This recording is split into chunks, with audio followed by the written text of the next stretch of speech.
কি অবস্থা ভাই, কেমন আছেন? আলহামদুলিল্লাহ ভালো। আপনি? এই তো ভাই আছি আলহামদুলিল্লাহ ভালোই। তো ভাই আপনার পরিচয় একটু দেন। আমার নাম এমডি বাপ্পি হাসান। হ্যাঁ। আমি বরিশাল থেকে এসেছি। তো আপনি কাতার ভাইয়া। কিভাবে আসলেন, কিভাবে কতদিন প্রসেসিং লাগবে যে এই জায়গা আসতে? এখানে আসতে আমি আসছি এই 10 দিনের মতন হয়েছে। হ্যাঁ, আমি 10 দিনের মতো। ছিলাম হইলে কাতার। কাতারে। কাতার দিয়ে এইখানে আসছি 10 দিনের মতন হয়েছে। তো এখানে যে আসলেন যে আর্মিনে ইমিগ্রেশনের ভিতরে আপনাকে কি কি জিজ্ঞাসা করতে হবে, কেমন ইমিগ্রেশনটা, কেমন hard? ইমিগ্রেশনটা এখন বর্তমানে একটু হার্ড অনেক। হ্যাঁ, কি কি প্রশ্ন করতে আমার আপনাকে? প্রশ্ন করছিল যে আমার কাগজপাতি সব দেখতে চাইছিল, হ্যাঁ। কাতারের আইডি কার্ডটা, হ্যাঁ। তারপর যাইয়া আমি কিভাবে আসছি বা পাসপোর্টটা এই সব চাইছিল। তারপর যাইয়া আমার একটা অনলাইন একটা অ্যাপের মাধ্যমে যাইয়া কার্ডটা করা থাকে ওইটা। তো এখানে যারা মিডল ইস্ট থেকে আসবে তাদের আকামার মেয়াদ কয় মাস থাকতে হবে? 6 মাস।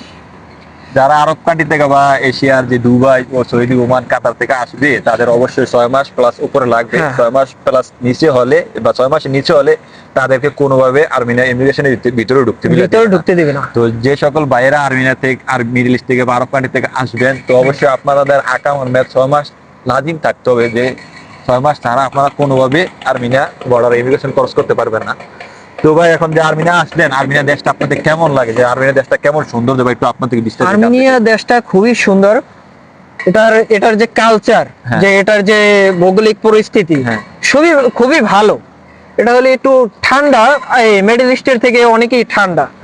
তো এখন যারা আর্মেনিয়াতে আসবে তাদের জন্য আপনি কি বলতে চান, যে আর্মেনিয়া দেশটাতে আসলে কি ওদের জন্য ভালো, বা স্যালারি কিরকম রাখা হবে, বা কাজ কামের চাহিদাটা কেমন? আপনি যে 10 দিনে আসছেন মিডল মোটামুটি- ইস্টে যদি আপাতত কেউ 60-70 হাজার বা 80 হাজার টাকা ইনকাম করে, হ্যাঁ হ্যাঁ, তাদের জন্য আমি বলবো না আসাটাই বেটার। না আসাটা ভালো। আর যারা আর যারা ধরেন যাইয়া 50-60 হাজার টাকা ইনকাম করে বা যাইয়া তার একটু কমও হইতে পারে, কম হতে পারে, তাদের জন্য মোটামুটি ভালো হবে। কারণ এখানে যদি আসতে হয় আপনার সব ধরনের কাজের দক্ষতা থাকা লাগবে। দক্ষতা থাকলে সব ধরনের কাজের দক্ষতা যদি থাকে আপনার আশাটা ভালো হবে। তো যে সকল ভাইয়েরা নতুন আর্মিনাতে আসতে চান তো তাদের জন্য এই নলেজটা, যে সকল ভাইয়েরা আর্মিনাতে আসবেন অবশ্যই বুঝে শুনে আসবেন। আর্মিনা দেশটা কিন্তু প্রচুর পরিমাণ ঠান্ডা। তো আপনারা যদি আর্মিনাতে আসেন যে কোনো কাজ কাম করতে পারেন, যে আপনারা যে কোনো কাজ কাম করতে পারেন, মতলব যেই কাজ, হোটেলের কাজ বা ক্লিনের কাজ বা যে কোনো কাজ করতে পারেন, তাহলে আপনার জন্য আসাটা ভালো হবে। যে কষ্টের কাজ, হেভি কাজ, ভারী কাজ সবকিছু মিলে যদি করতে পারেন তাহলে আপনার জন্য আসলে সব ভালো হবে। ধরনের কাজের দক্ষতাই থাকা লাগবে। তো সব ধরনের কাজে দক্ষতা থাকলে ভালো, আপনি কাজ কাম পেয়ে যাবেন সহজে। তো এই দেশে কাজ কাম আছে, মতলব কাজগুলো একটু ভারী বা কষ্টের কাজ, সবাই সব কাজ করতে পারে না।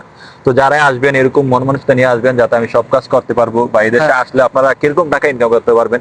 বাট শীতকালে একটু কাজের চাহিদা কম থাকে, তারপর হ্যাঁ। আপনারা যদি কাজ কাম একটু কষ্ট করে করতে পারেন তাহলে আপনার শীতকালে 45 শীতে থেকে আপনার 50 কাজের চাহিদা একটু অনেকই কম অনেকই- দেখা গেছে। আবার গরমকালে আপনার সিজনের গেলে, শীতের সিজন গেলে গরমের কালে আপনার কাজের চাহিদাটা অনেক বাড়বে। কারণ এই শীতের কারণে আপনার হোটেলগুলো অনেক বন্ধ করে দিতে আছে। অনেক বন্ধ করে এইটা আবার যাইয়ে গরমের কালে আবার ছাইড়া দেব।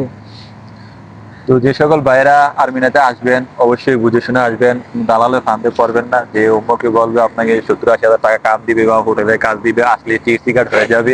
এইগুলো হচ্ছে ভুল কথা ভাই। আপনারা যারা আসবেন অবশ্যই ভেবে চিন্তা করে আসবেন, বা আপনাদের চিন পরিচিত কেউ থাকলে ওদের সাথে যোগাযোগ করবেন যে আর্মেনিয়া দেশটা কেমন বা আর্মেনিয়াতে কিরকম কিরকম সুযোগ সুবিধা আছে।